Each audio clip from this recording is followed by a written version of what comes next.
कि आपकी एक सांसद और एक रेजिडेंट ऑफ अमेठी होने के नाते जो आप लोगों के बीच वहां रहने जा रही हैं, ये एक बड़ा संदेश है। लेकिन पिछले 3 दिनों से अमेठी रायबरेली के इलाके में बड़ी हलचल है। पहले से ही रही थी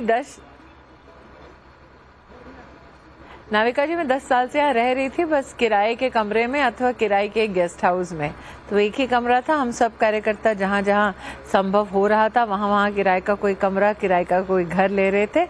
अब ये घर मात्र मेरा घर नहीं है, इसमें भारतीय जनता पार्टी के जितने भी कार्यकर्ता हैं जो काम करते हैं मेरे साथ, उनके लिए भी अगर आशियाँ नहीं है तो वो इसी घर में हम सब संघ जो काम करते हैं वो यहाँ पर एक एक अपना आश्रय ढूंढ रहे हैं। तो मात्र मेरा नहीं है, मेरे जो राजकीय परिवार का एक हिस्सा है, उनका परिवार का घर है ये।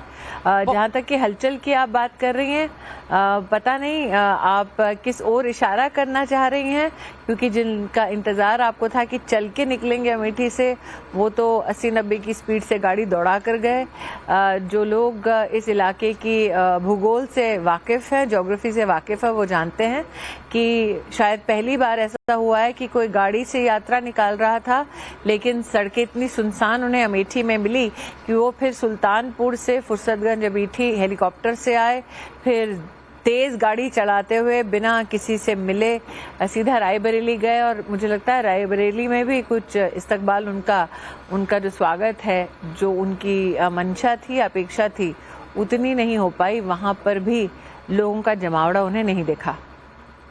स्मृति जी, भारत जोड़ो यात्रा में अमेठी, रायबरेली और इस बार तीसरी बार थी चुनाव हारने के बाद जो राहुल गांधी वहां आए, लेकिन कोई अनाउंसमेंट नहीं आई। जयराम रमेश जी ने जरूर कहा, उन्होंने आपका चैलेंज सुना, स्वीकार किया और कहा कि अगर राहुल गांधी की मंशा होगी, अगर वो तय करेंगे तो वो जरूर अमेठी लौटेंगे। आपको लगता है राहुल गांधी इस बार अमेठी से चुनाव लड़ेंगे?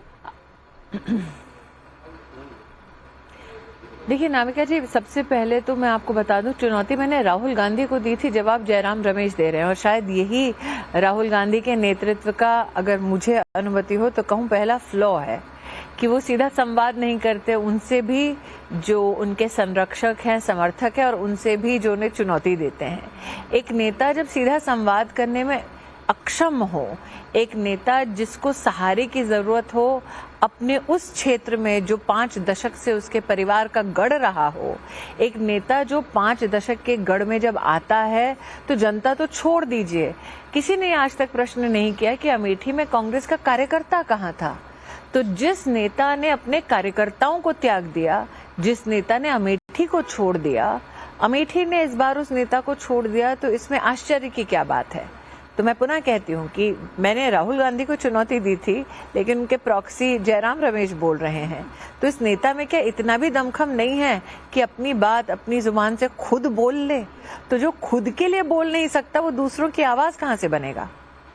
खुद की बात उन्होंने बोली है, और जो बोली है मैं आपको सुनवाना चाहती हूँ, क्योंकि उन्होंने वाराणसी के बारे में जो कहा, जनता उस पर अभी जो विचार रखेगी आप सुन रही होंगी, लेकिन आपको सुनवाना चाहती हूं, दर्शकों को सुनवाना चाहती हूं राहुल गांधी का ये बयान।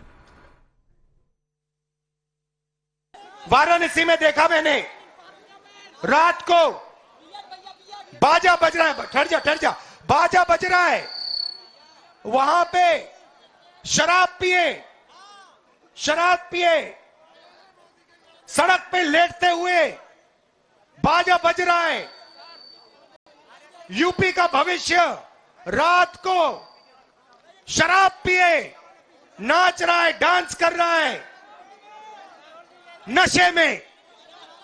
दूसरी तरफ राम मंदिर खुलता है, राम मंदिर में आपको नरेंद्र मोदी दिखेगा, आपको अंबानी दिखेगा, आपको अदानी दिखेगा, आपको हिंदुस्तान के सबसे अरबपति दिखेंगे। आपको एक पिछड़ा नहीं दिखेगा, आपको एक दलित नहीं दिखेगा, आपको एक आदिवासी नहीं दिखेगा। क्यों नहीं? स्मृति जी, राहुल गांधी का मैसेज क्या है, वो कहना क्या चाह रहे हैं? गुस्से में बहुत नजर आ रहे हैं।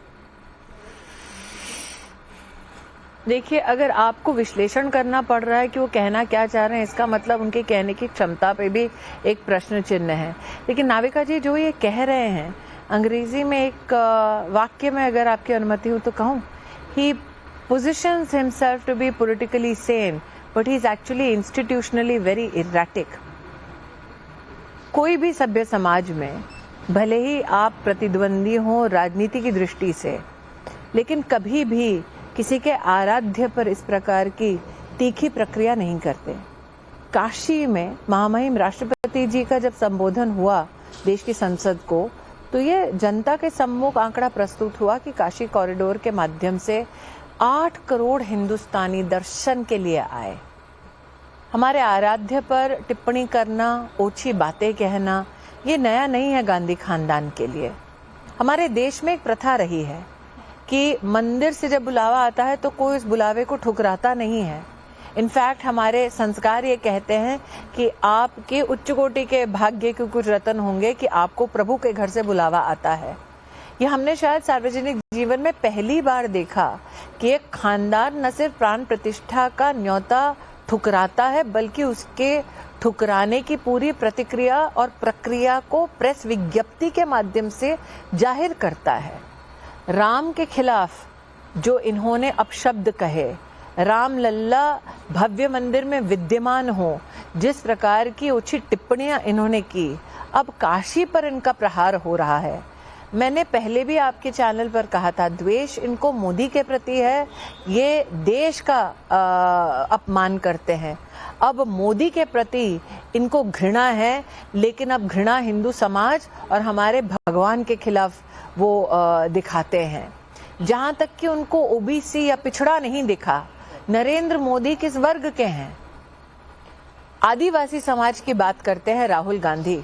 जब भारतीय जनता पार्टी ने जनजातीय समाज की एक गरीब बेटी को महामहिम राष्ट्रपति के पद के लिए उम्मीदवार के रूप में प्रस्तुत किया, तब कांग्रेस के नेताओं ने इतनी घटिया टिप्पणी की थी द्रौपदी मुर्मू जी के लिए। राहुल गांधी तब क्यों नहीं बोले?